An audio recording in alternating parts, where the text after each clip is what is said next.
こんにちは、海坊主です。今回ですけどね、今回は川崎のゼファー1100ですね。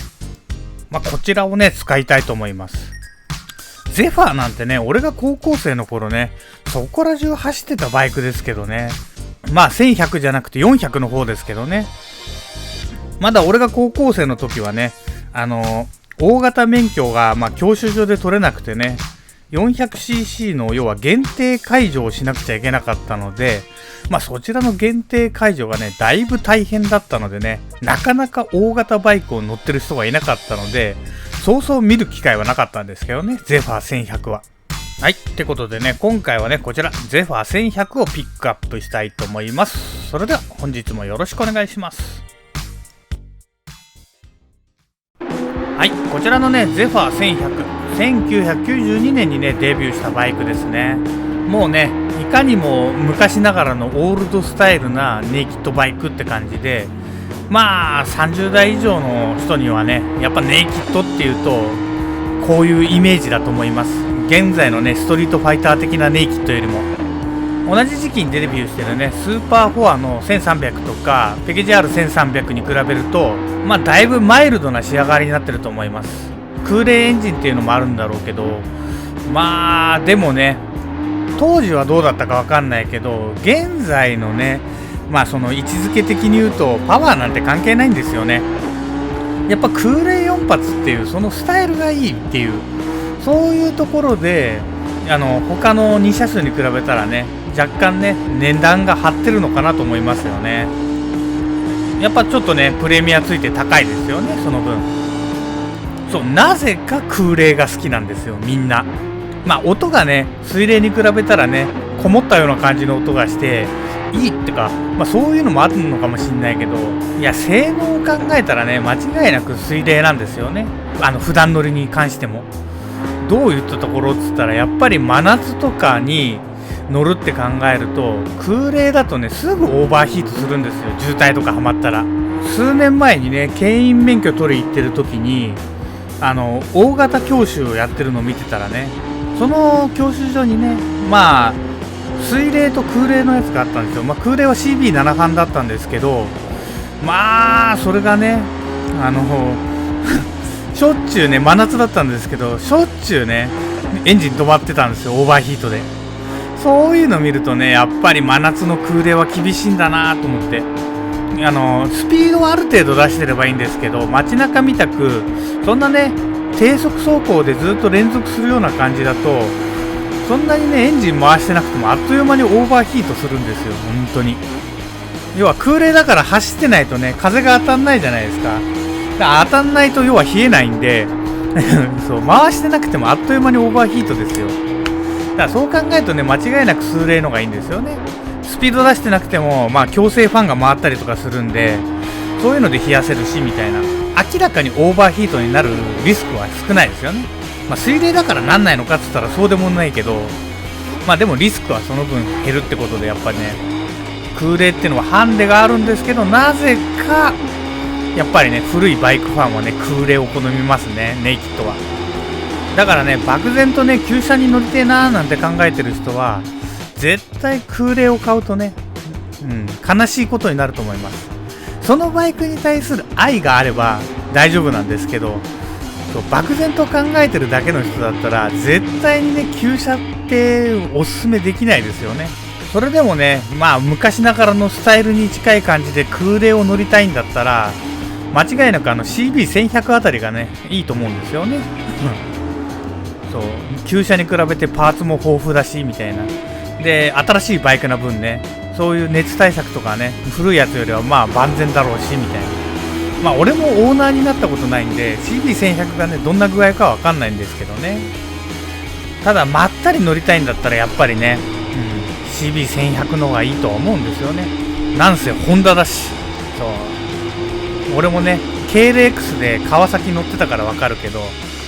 結局はやっぱ川崎になっちゃうんですよね。とりあえずオイル漏れるわ、エンジンかかんなくなるわ、本当にね大変ですよ、川崎車は。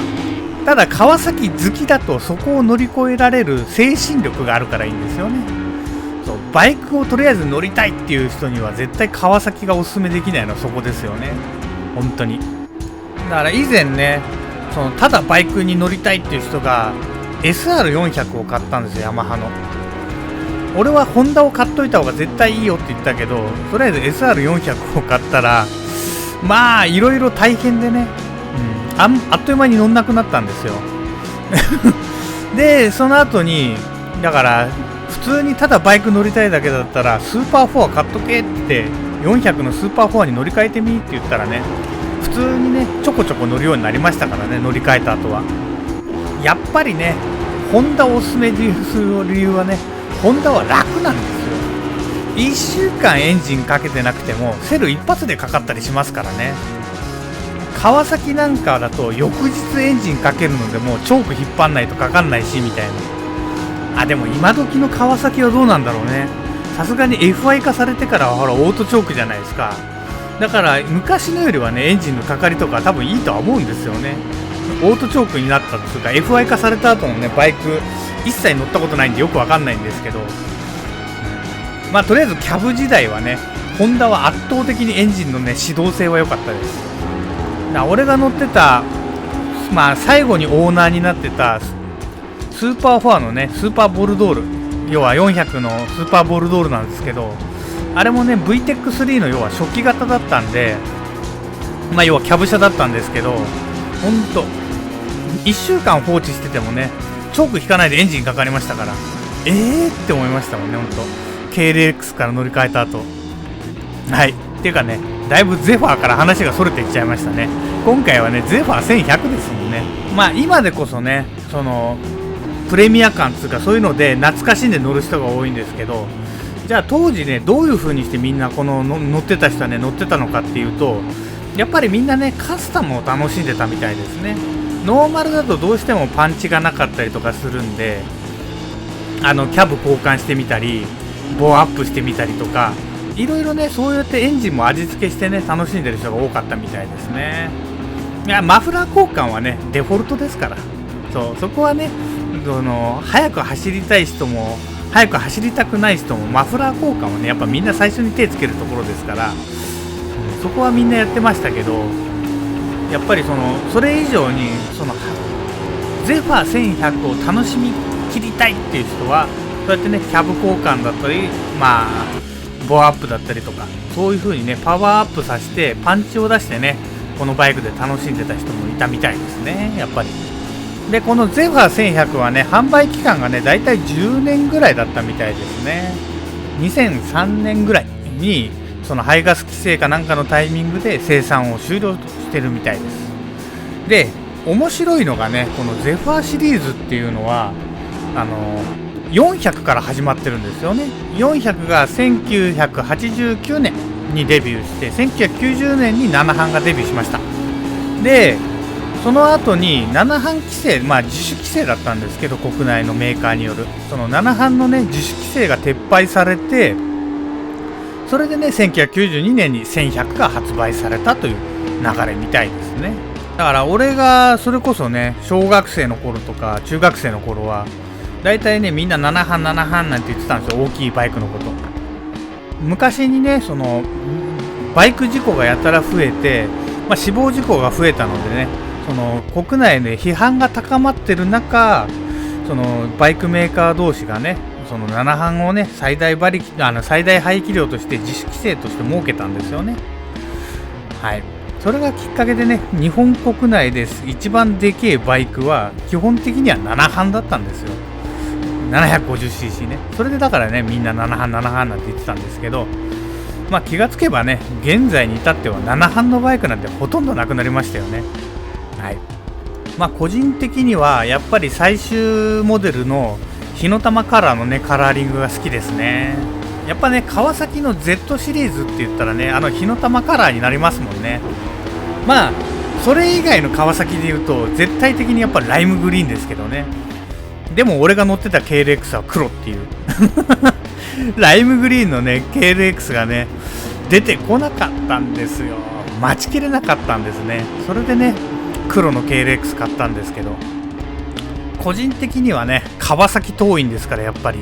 だから川崎桐蔭のライムグリーン信者ですね。だけどゼファーがねライムグリーンだったらちょっと違うなって感じはしますからね。できればねスポークホイールであってほしいしみたいな、